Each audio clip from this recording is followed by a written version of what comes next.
डीबीके news, बेमिसाल 4 साल।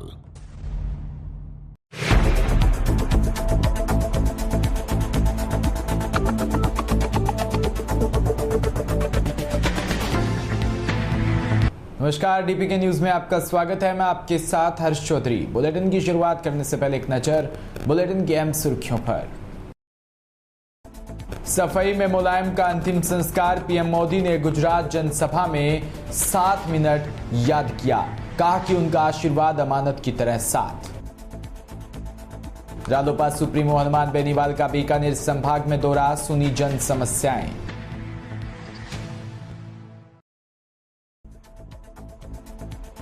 खराब फसलों के मुआवजे की मांग को लेकर किसानों ने श्योपुर बारा हाईवे पर किया चक्का जाम।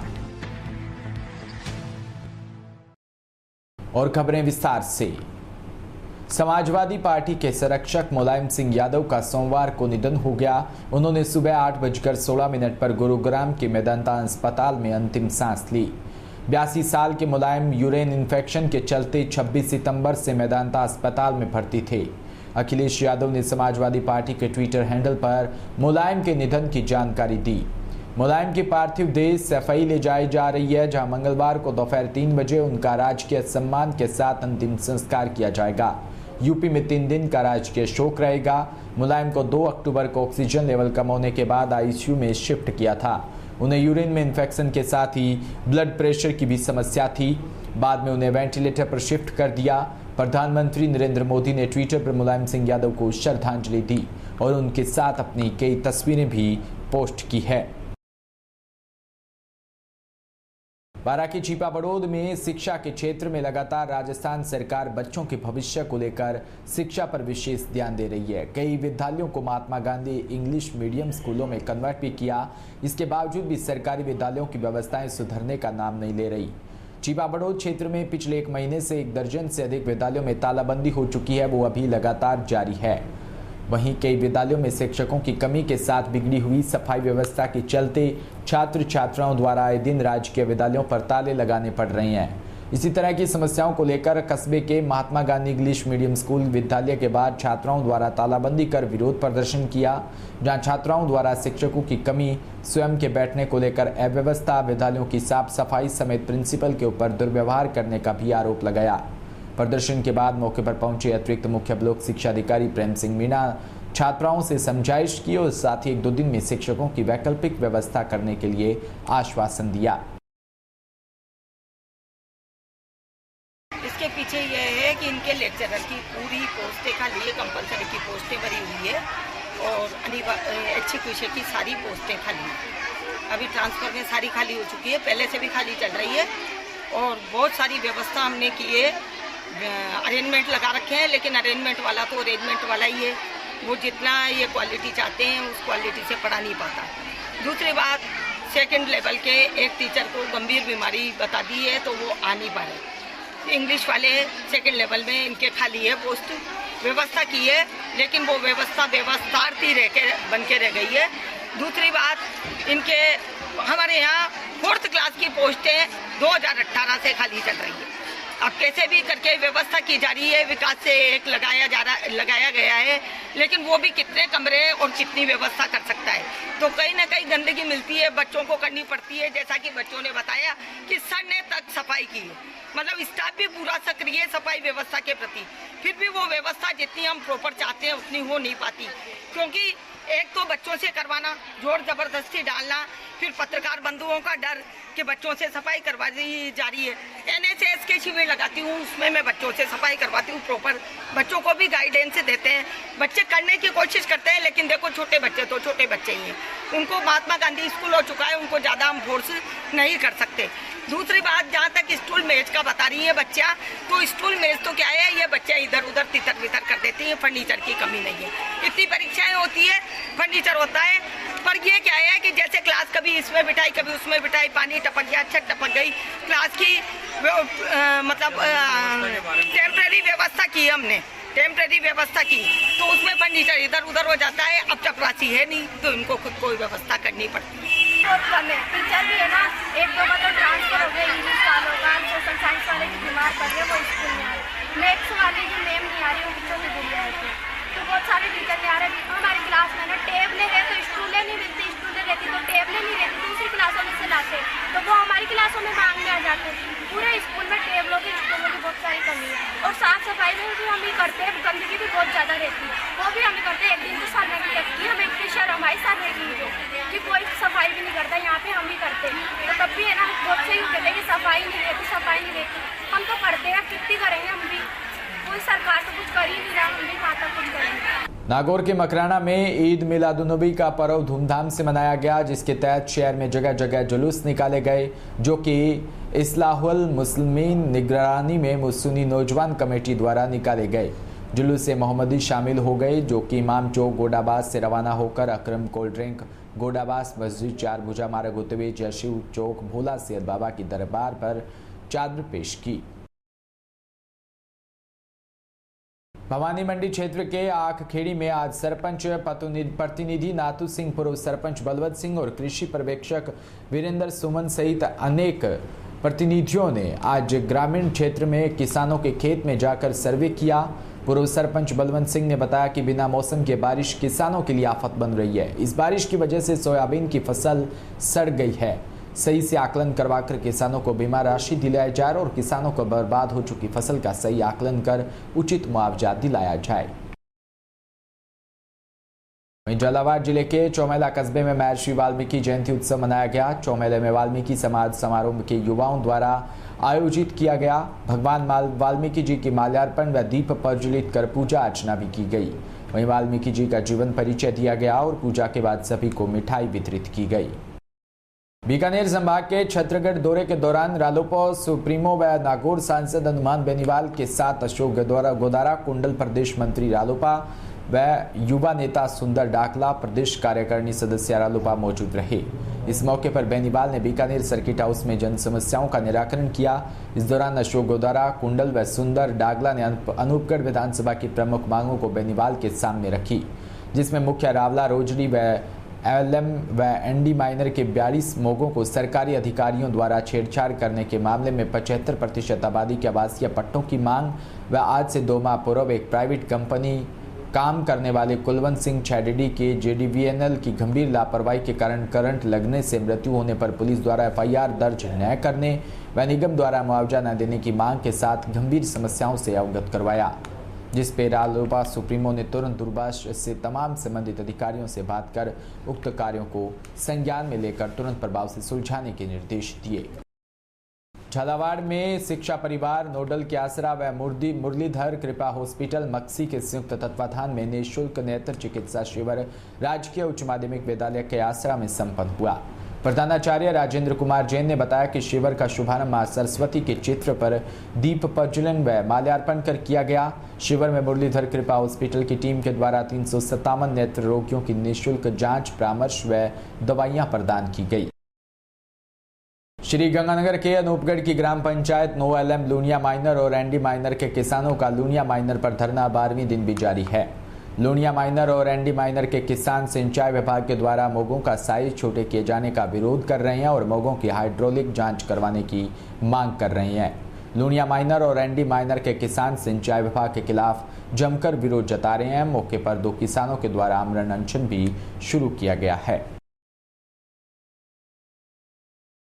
नहीं रहा बिल्कुल एकदम ऐसे, यदि जमीन को पूरी तरह जैसे अपने पलाऊ मार दें या तोता मार के बीजें तो उसके अंदर तो ऐसे मानो कि लगभग 3 बीघे से ऊपर रूनी नहीं निकल रही है। बिल्कुल, अगर बात की जाए प्रशासनिक अमले की या सिंचाई महकमे की, क्या आपकी सूद लेने के लिए यहाँ पहुंचा? नहीं जी, प्रशासन और सिंचाई महकमे की तो आप ये बात कह सकते हो कि वो तो एक कुंभकर्ण की नींद सो रही है। हमारे अभी तक किसी भी प्रशासन ने, कोई भी प्रशासन का अधिकारी, चाहे हमारा एसडीएम है, तहसीलदार है, कोई इस धरने पे नहीं आया। ना किसी ने हमारे को फोन करके इस तरह की बात की। हमने एक दिन एसडीएम साहब का भी घेराव किया, उन्होंने हमारे को यह आश्वस्त किया कि आपका पानी पूरा कर देंगे। एक बार हमारी पिट गई, बिजान का टाइम है, यदि अभी पानी नहीं मिलेगा तो कब मिलेगा। अभी यदि पानी नहीं मिला तो उसके बाद तो हमारे को पानी दे या ना दे उससे कोई प्रभाव नहीं पड़ने वाला, क्योंकि जो बिजाई का टाइम है वो तो निकल जाएगा। तो इन्होंने पहले हमें यह भी कहा था कि आपका पानी कम होगा तो कोई साइफिल लगा के या इस तरह से कोई आपका सही करवा देंगे। आपका पानी पीछे से ज्यादा छोड़कर सही करवा देंगे, लेकिन अभी तक इसका कोई समाधान नहीं। बिल्कुल आप देख सकते हैं कि प्रशासनिक अमले के द्वारा किसी प्रकार भी सूद जो है वो नहीं ली गई। आमरण अनशन में 2 किसान जो हैं वो बैठे हुए हैं, बुजुर्ग हैं, लेकिन प्रशासनिक अमला जो है अभी तक चेता नहीं है। हमारे साथ कई बुजुर्ग मौजूद हैं, क्या कहना चाहेंगे इस आमरण अनशन को लेकर, जिस प्रकार प्रशासन जो है कुंभकर्णी नींद में सो रहा है? हाँ तो मार तो पानी चाहिए जी पूरा, हमारा मौका कर दिया थोड़ा 2-2 इंची का, ऊपर 4 इंची लगा दिया, पानी चले ही मौका में बिल्कुल। ये वास्ते बैठे है, कोई ना पसंद आवे ना कोई और कोई नहीं मारता। बिल्कुल विरोध आप आंखों में नजर आ रहा है। हमारे साथ राम रतन जी हमारे साथ मौजूद है। राम रतन जी, प्रशासन भी नहीं आ रहा है और बात की जाए जनप्रतिनिधियों की तो मात्र एक लोक दिखावे के लिए यहाँ पहुंच रहे हैं, लेकिन मुख्य तौर पर जो आपकी मांग है उस पर अमल नहीं किया जा रहा है। उसको लेकर क्या कहेंगे आप? ये प्रशासन है, चाहे सिंचाई विभाग है, चाहे हमारा एसडीएम साहब है, ये सभी कुंभकर्ण की नींद में सोए हुए हैं और हमारे जो नेता है वो फॉर्मेलिटी पूरी करने के लिए हमारे पास आ रही है। बाकी इनकी कोई दिलचस्पी नहीं है। अगर दिलचस्पी हो तो हमारा काम भी हो सकता है। इन्होंने नहर के नवीनीकरण के नाम पर ये सारा अधीक्षण अभियंता खंड विजयनगर ने सारा पोपरपंडा किया है। 1968 से इस नहर में पानी आया था और तभी से हमारे मोगों का डिजाइन है वो 165 कुसक के हिसाब से इन्होंने बनाया था। इस अधीक्षण अभियंता से पहले जो यहाँ अधिकारी आए हैं उन्होंने नहरों का डिजाइन, मोगों का डिजाइन, जो यहाँ अधिकारी आए हैं उन्होंने नहरों का डिजाइन, मोगों का डिजाइन बनाया है। कोई किसानों ने ये डिजाइन नहीं बनाया। देख सकते हैं कि हर मोगे का जो पानी है वो घट चुका है। बार बार अधिकारियों को अवगत कराया जाता है, लेकिन अब अगर बात की जाए रणनीति की, आगे आपकी क्या प्लानिंग रहेगी, किस प्रकार की आगे व्यवस्था रहेगी? क्योंकि बार बार प्रशासन को अवगत कराया गया है और जनप्रतिनिधि आते हैं, लेकिन एक लोक दिखावा। अब आगे की रणनीति क्या रहेगी आपकी?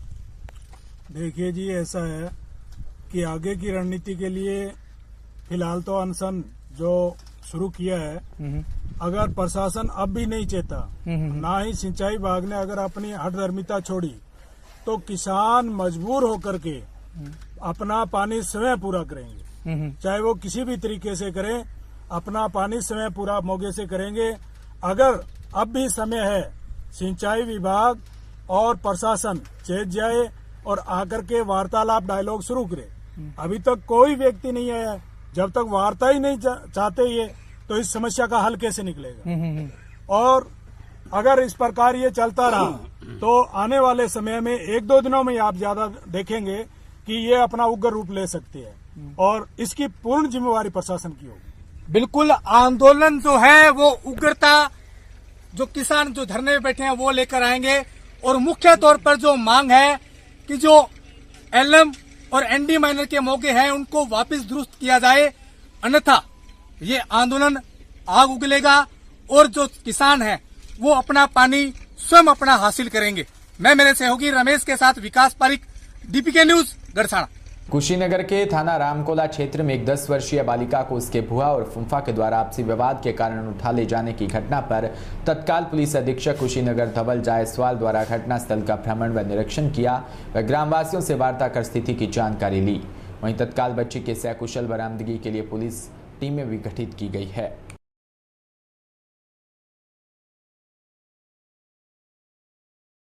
क्या है मामला, क्या कार्रवाई हुई? थाना रामकोला क्षेत्र के अंतर्गत गांव रोवारी में पुलिस को ये सूचना प्राप्त हुई थी कि एक बालिका जिसकी उम्र लगभग 10 वर्ष है, उसको प्रातःकाल एक पुरुष और एक महिला के द्वारा बाइक पर बैठा के लिए जाने की सूचना पुलिस को प्राप्त हुई थी। तत्काल पुलिस द्वारा मौके पर पहुंचकर घटनास्थल का मुआयना किया गया है। सीसीटीवी फुटेज में इनकी पहचान कर ली गई है।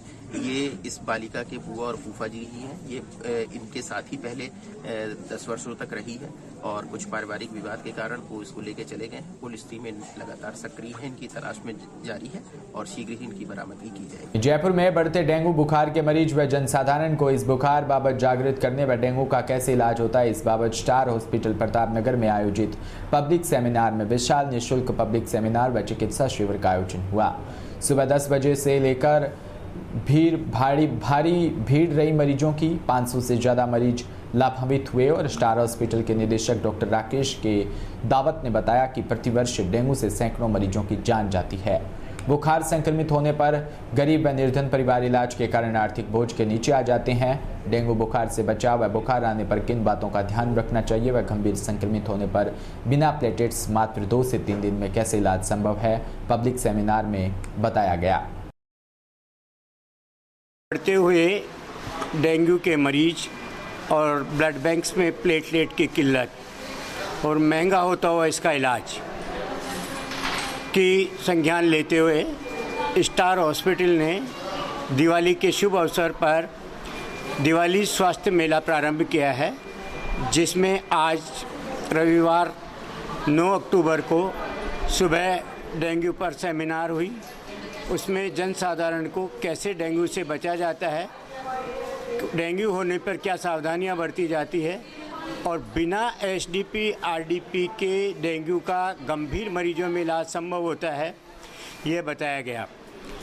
इस मौके पर गत 7 दिन में जो 50 से ऊपर गंभीर डेंगू के मरीज थे, जिनकी प्लेटलेट्स 10,000 या 20,000 थी, उनको भी मरीजों को बताया गया कि थोड़ा सा ध्यान रखने से, खान पीन का ध्यान रखने से डेंगू का गंभीर मरीज भी साधारण दवाइयों से ठीक हो जाता है और उसमें प्लेटलेट्स की और ब्लड की और आईसीयू की आवश्यकता नहीं होती। स्टार हॉस्पिटल ने जनसाधारण को स्वास्थ्य के लिए जागृत करने के लिए अब दीपावली 9 अक्टूबर से दीपावली तक विशाल स्वास्थ्य मेले का आयोजन किया गया है, जिसमें लोगों को, गरीब लोगों को निःशुल्क चिकित्सा परामर्श व भर्ती व जांच, निर्धन व बीपीएल परिवार को 50% रियायत प्रचलित दरों पर दी जाएगी। स्टार हॉस्पिटल कोरोना के बाद जयपुर को डेंगू मुक्त करने के लिए वचनबद्ध है और 24 घंटे स्टार हॉस्पिटल पर डेंगू हेल्प सेंटर खोला हुआ है। कोई भी मरीज जिसकी प्लेटलेट 10,000 रह गई हो, 20,000 रह गई हो, गंभीर अवस्था में हो, मेरा सभी लोगों से जो टीवी के दर्शक हैं उनसे निवेदन है, उसके आप पैसे नहीं दे सकते पर उसको इस समय सही राह बताकर स्टार हॉस्पिटल भेजकर आप उसके प्रत्येक मरीज के 50,000 रुपये तो बचा ही सकते हैं, बल्कि दीपावली पे उस घर के दीप को भी बुझने से बचा सकते हैं।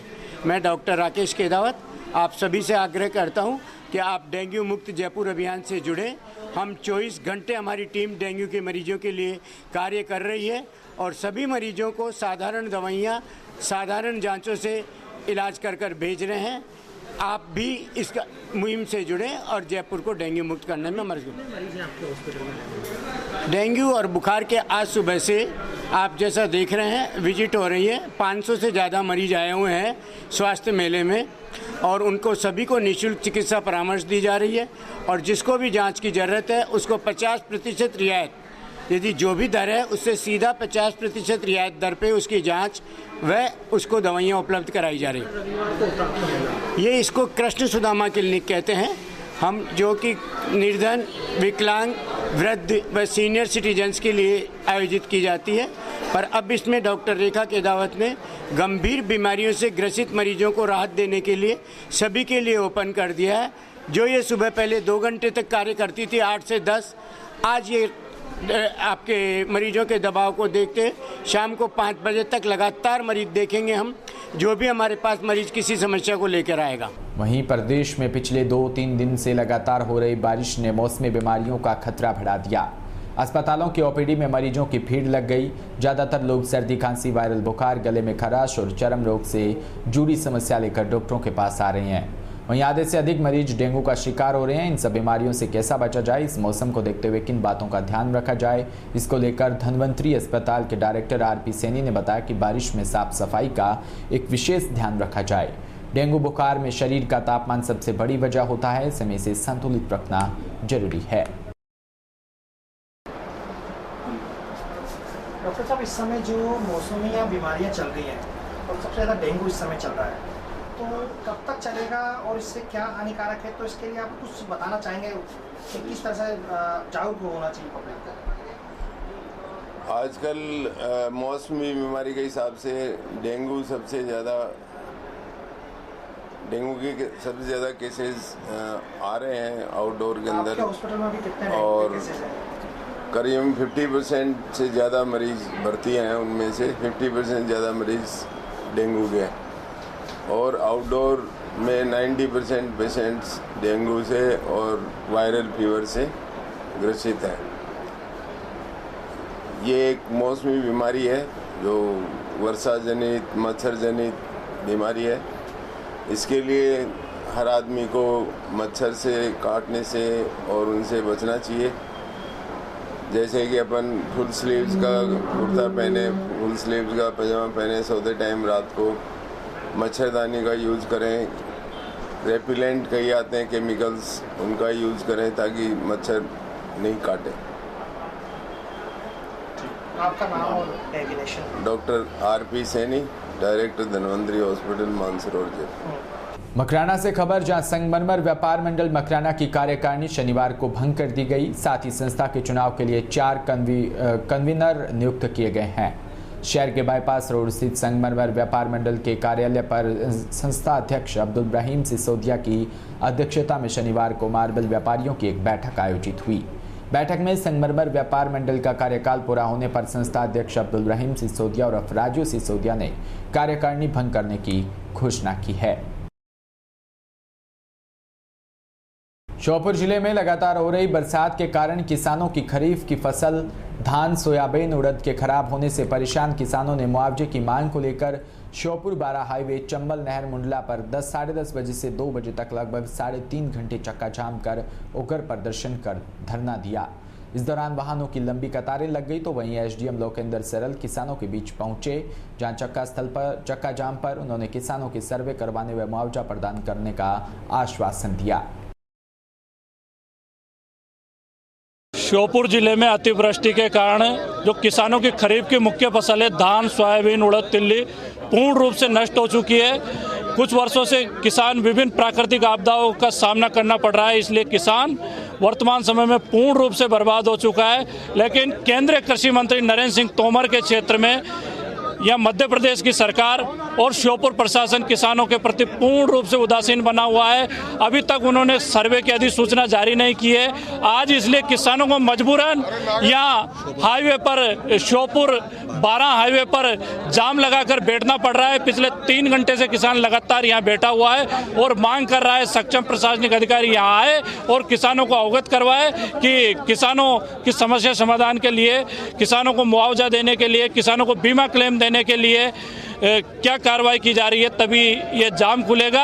और मैं फिर से दोहराना चाहता हूं, अगर वास्तव में मध्य प्रदेश सरकार, शिवराज सिंह सरकार जो कहता है किसान मेरा भगवान है, मैं इसका पुजारी हूं, वो किसान हितैषी है तो श्योपुर के किसानों की समस्या का समाधान करे।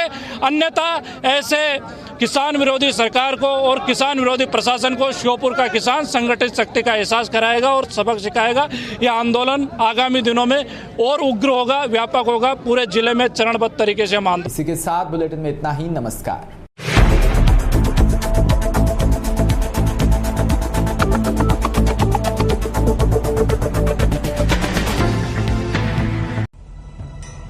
बिना रुके